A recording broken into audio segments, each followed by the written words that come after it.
నమస్తే మిత్రులారా, నేను మీ సలీం పాషా. ఈరోజు లోక్సభ ప్రతిపక్ష నేత రాహుల్ గాంధీ గారి పోరాట పటిమ దేశమంతా కండ్లారా చూసింది. రాహుల్ గాంధీ గారు ఈరోజు ఢిల్లీలోని పార్లమెంటు స్ట్రీట్ పోలీస్ స్టేషన్ ముందు 8 గంటల ధర్నాకు కూర్చున్నారు. ఒక సంఘటన మీద ఎఫ్ఐఆర్ నమోదు చేయాలని ఆయన ఈ పోలీస్ స్టేషన్ ముందు బైఠాయించారు. ఆ సంఘటన ఏంది, ఆ ఎఫ్ఐఆర్ కోసం ఎందుకు రాహుల్ గాంధీ గారు ఈరోజు 8 గంటల ధర్నా చేశారు అనేది మనం ఇప్పుడు తెలుసుకుందాం.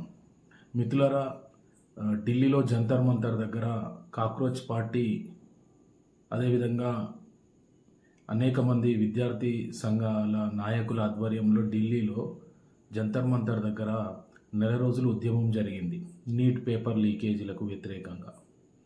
ఆ ఉద్యమాన్ని మనం కళ్ళారా చూసాము. ఆ ఉద్యమంలో జూలై 20వ తారీఖు రోజు ఈ విద్యార్థులు, ముఖ్యంగా జెన్జీ విద్యార్థులు ఈ ఉద్యమం చేశారు. ఈ జెన్జీ విద్యార్థులు ఏంటంటే పార్లమెంటు మార్చుకు ఆ రోజు పిలిపించారు. జూలై 20 తారీఖు రోజు జూలై 20 తారీఖు రోజు నుంచి పార్లమెంటు సమావేశాలు ప్రారంభమైనాయి. ఆ రోజు పిలిపించారు. లక్షలాది మంది విద్యార్థులు ఢిల్లీకి తరలి వచ్చారు.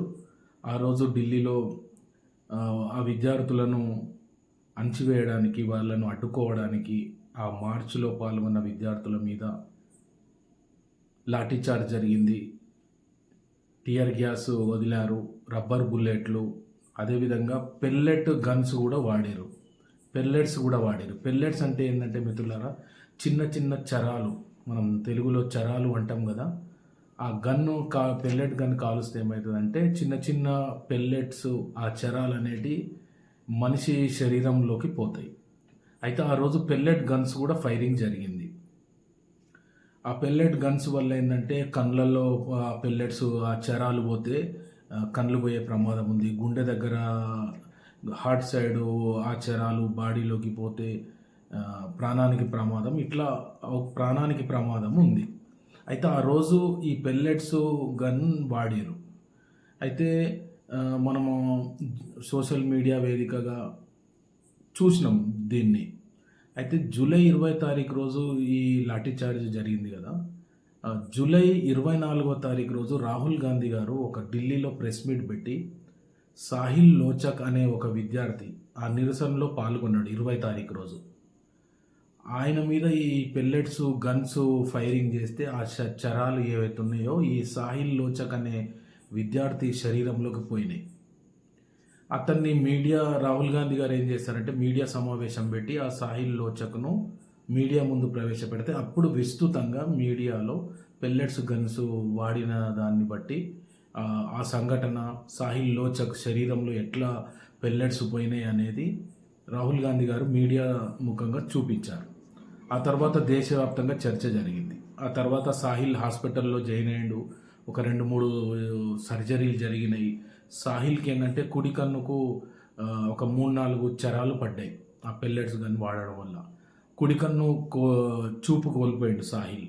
హార్ట్ దగ్గర కూడా ఒక 2-3 చరాలు పోయినాయి. మొత్తం సాహిల్ బాడీలోకి, ఆయన శరీరంలోకి 200 పెల్లెట్స్ చిన్న చిన్న చరాలు పోయినాయి. అతనికి ఎయిమ్స్ హాస్పిటల్ ఒక రిపోర్ట్ ఇచ్చింది అతని హెల్త్ గురించి. ఆ రిపోర్టు ప్రకారం తెలిసింది ఏంటంటే 200 పైచీలకు చరాలు సాహిల్ బాడీలోకి పోయినాయి. ఇట్లా సాహిల్ తీవ్రంగా గాయపడ్డాడు. సాహిల్తో పాటు పదుల సంఖ్యలో విద్యార్థులు ఈ పెల్లెట్స్ వాడడం వల్ల, ఈ చరాలు వల్ల విద్యార్థులు గాయపడ్డారు. ఆ తర్వాత రాహుల్ గాంధీ గారు అనేక మీడియా సమావేశాలలో కూడా దీని గురించి మాట్లాడారు. పార్లమెంట్లో ఈ పెల్లెట్స్ గన్ వాడడానికి ఎవరు అనుమతి ఇచ్చారు, అదేవిధంగా బీహార్లో జరిగిన నిరసనలో AK-47 గన్ను వాడారు, ఎవరు అనుమతించారు, దీనికి కేంద్ర హోంమంత్రి అమిత్ షా గారు బాధ్యత వహించాలని రాహుల్ గాంధీ గారు పదే పదే డిమాండ్ పెట్టారు. పార్లమెంటులో కూడా రాహుల్ గాంధీ గారు ఏం చేశారంటే పార్లమెంటును స్తంభింపజేశారు. ఈ విషయం మీద చర్చ జరగాలి, దీనికి బాధ్యత వహించాలి, కేంద్ర హోంమంత్రి అమిత్ షా గారు రాజీనామా చేయాలని రాహుల్ గాంధీ గారు డిమాండ్ చేశారు. ఆ తర్వాత సాహిల్ ఏం చేస్తాడు, హాస్పిటల్ నుంచి బయటికి వచ్చినాక ఈ నెల ఆగస్టు 13వ తేదీ నుంచి ఈ పోలీస్ కంప్లైంట్ చేయడానికి సాహిల్ పోలీస్ స్టేషన్ల చుట్టూ తిరుగుతుంటాడు. తిరుగుతుంటే ఏమవుతుందంటే సాహిల్ ఎంత తిరిగినా పోలీసు కంప్లైంట్ తీసుకోరు. 13 ఒక అడ్వకేట్ను పట్టుకొని తిరుగుతుంటాడు. ఈ స్టేషన్ పో, ఆ స్టేషన్ పో, మా పరిధిలోకి రాదు, ఈ పరిధిలోకి వస్తుందని సాహిల్ను తిప్పుతుంటారు. అయితే ఈరోజు ఏం చేసిండంటే సాహిల్ తన తల్లి తండ్రితో పాటు రాహుల్ గాంధీని తీసుకొని పోయి పార్లమెంటు స్ట్రీట్ పోలీస్ స్టేషన్ ముందు ఢిల్లీలో ధర్నాకు కూర్చున్నాడు. ఉదయం 11:30కు రాహుల్ గాంధీ ధర్నాకు కూర్చుంటే సాయంత్రం 7:30 దాకా కంటిన్యూస్గా రాహుల్ గాంధీ రాత్రి 7:30 దాకా ధర్నాలో 8 గంటలు కూర్చున్నాడు. రాహుల్ గాంధీతో పాటు ప్రియాంక గాంధీ గారు కూడా ఉన్నారు. పోలీసులు ససేమిరా ఎఫ్ఐఆర్ ఈ సంఘటన మీద ఈ పెల్లెట్స్ వాడినందుకు ఇప్పటిదాకా కూడా ఈ సంఘటన మీద ఎఫ్ఐఆర్ కాలేదు. యాక్చువల్గా పోలీసులే స్వతహాగా కేసు నమోదు చేయాలి.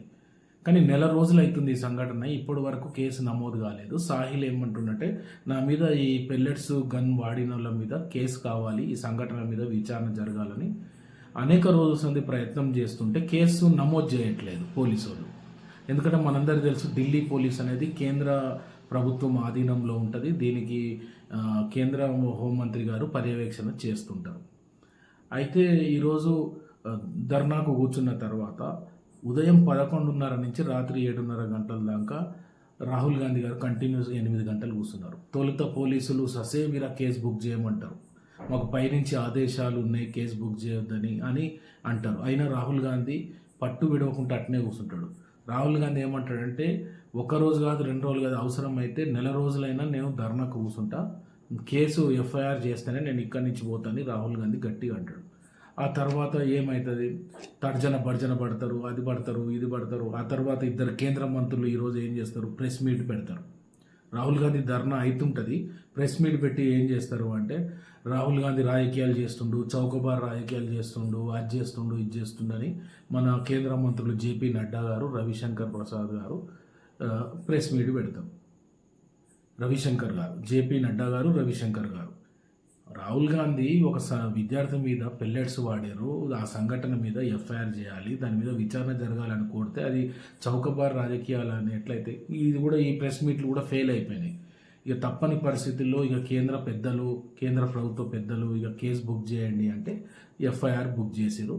ఆ ఎఫ్ఐఆర్ బుక్ చేసిన తర్వాత మీడియా సమక్షంలో ఆ ఎఫ్ఐఆర్ కాపీని రాహుల్ గాంధీ సాహిల్ లోచక్కు ఇచ్చి అక్కడి నుంచి మీడియా సమావేశంలో మాట్లాడి వెళ్ళిపోతాడు. ఇది ఒక లోక్సభ ప్రతిపక్ష నేతగా రాహుల్ గాంధీ తన పోరాట పటిమను చూపించిన రోజు ఇది. ఆయన పోరాట పటిమకు ఒక సాక్ష్యం ఈరోజు జరిగిన సంఘటన. రాహుల్ గాంధీ గారు ఆయన బాధ్యతను కర్తవ్యాన్ని నిర్వర్తించారు. ఆయన ఇది పోరాట పటిమకు ఆయన కమిట్మెంట్కు నిదర్శనం మిత్రులారా.